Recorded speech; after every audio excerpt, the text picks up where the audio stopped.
Good morning, my brothers and sisters. Welcome to episode number 14. This is our last episode in the book of 2 Thessalonians, and I'm calling this the book of 2 Thessalonians in 3 acts. Actually, it's 3 chapters because it's a very short book. It's only 3 chapters. You can read it in less than 5 minutes totally. And it's such an encouraging book. It's a book where Paul is boasting about the Thessalonians. He's encouraging them, and he tells these people, I like what you're doing, keep going, even though, they're definitely not perfect. One of the things he likes about them right off the bat is he says, you're growing. The love that you have is increasing, and your faith is growing. So he's seeing a spiritual speed limit that keeps going up and up and up. Now, that doesn't mean there's not trouble. There is persecutions, and he notes affliction and having to endure. And there's no sugarcoating the Bible. It is welcome to real life. It's not a book of theory. It has some theology in it, which is, of course, the revelation of God himself.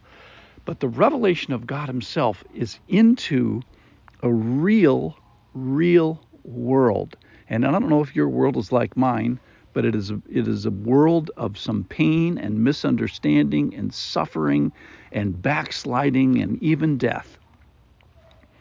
So there is a look towards the future that is complete and just, and the character of God is clearly displayed, and believers are going to be relieved at that moment in time. Unfortunately, unbelievers, not so much.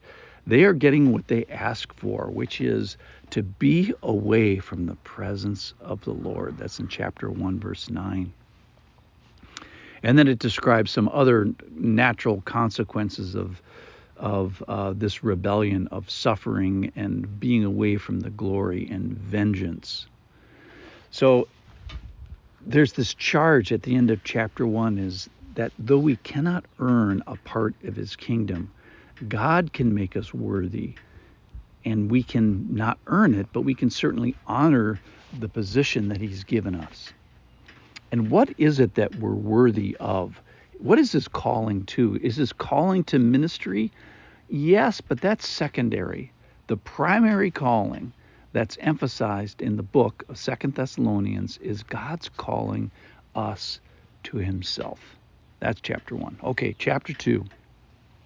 Chapter 2 opens with, second act, opens with an alarm that the forever bus has come and I missed it. And the people were shaken. And some of that would be appropriate. If you missed the forever bus, you should be shaken. But the point is not that the forever bus came and you missed it.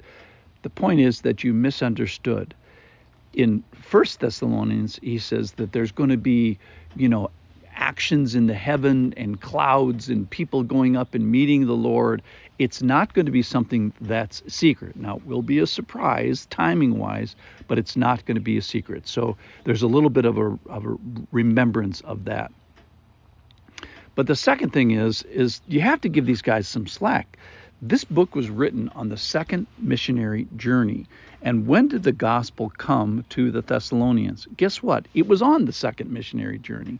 So these believers are brand new. At max, they're 18 months old, probably at the time of the writing, maybe a year, maybe less than a year old.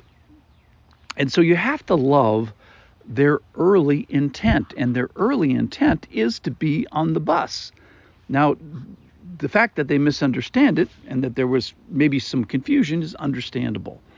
Then this man is introduced, the man of lawlessness, the Antichrist. And Paul says that, hey, wait, not only is it going to be evident when people start flying up in the air and meeting the Lord in the clouds, something has to happen first, and that is the Antichrist, this man of lawlessness, has to come. And he's going to be impressive. He has an impressive resume, and he thinks he's God, and people think he's God.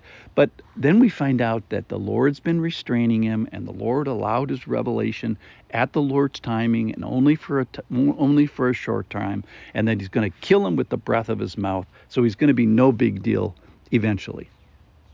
However, what is emphasized is this agency of the people that follow him, that that they have a choice, that they refuse to love him. That's number one. Number two, they did not believe. And number three, even reveled in it. They took pleasure in their unrighteousness. And then Paul and Timothy and Silas, they turn and they say, they thank you, beloved, and they remember that the Lord has chosen them and called them. That is, they obtained a prize they did not win. They achieved a glory that they did not earn, and they received a relationship that they did not merit. That is, being called a part of the family of God, abolishing their orphannesses, I'm making that word up, and giving them the presence and the friendship of God now. And we talked about what was the ultimate source of this power and enjoyment that God gives, and that is our 5-point harness of ourselves to establish ourselves firmly and fix ourselves firmly to the comfort of our God. So we talked about the solid joint that we're supposed to have, the strength of attachment that results in us. I used a pilot analogy and the pilot strap in with this 5-point harness of flying high and flying hard through all the challenges of life. And then finally, chapter 3, he opens with that he asks for prayer that the Lord's work may speed ahead and be honored, just like it is in you. Same thing that happened in you. I want to pray for the next Christian community that hasn't been developed yet. Then he prays that they would be delivered from evil and evil men, people without faith. But then he reminds them, don't forget, the Lord is faith. The Lord is steadfast. The Lord is the one that guards us. And he asks that the Lord may direct your hearts and point you towards two things. Number one is the love of God, and number two is the steadfastness. So then he almost concludes the book with this warning about idleness. That is, people who are unwilling to work, problems with their hands, and he lets the result be that they should not eat, that he's trying to prevent them from becoming busybodies. That is, that the problem of their unwilling hands becomes a problem with their tongue. And remember that the Word always calls people, when he calls people into relationship with him, he always calls them into fellowship.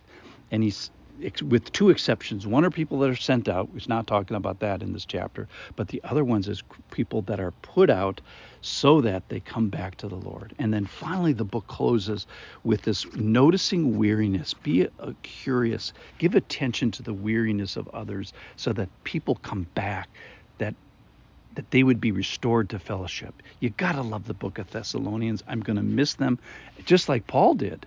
And tomorrow we start in 1 Corinthians. We're following a sequential walk through the early church and doing the books of the New Testament as they are written. Thank you for listening.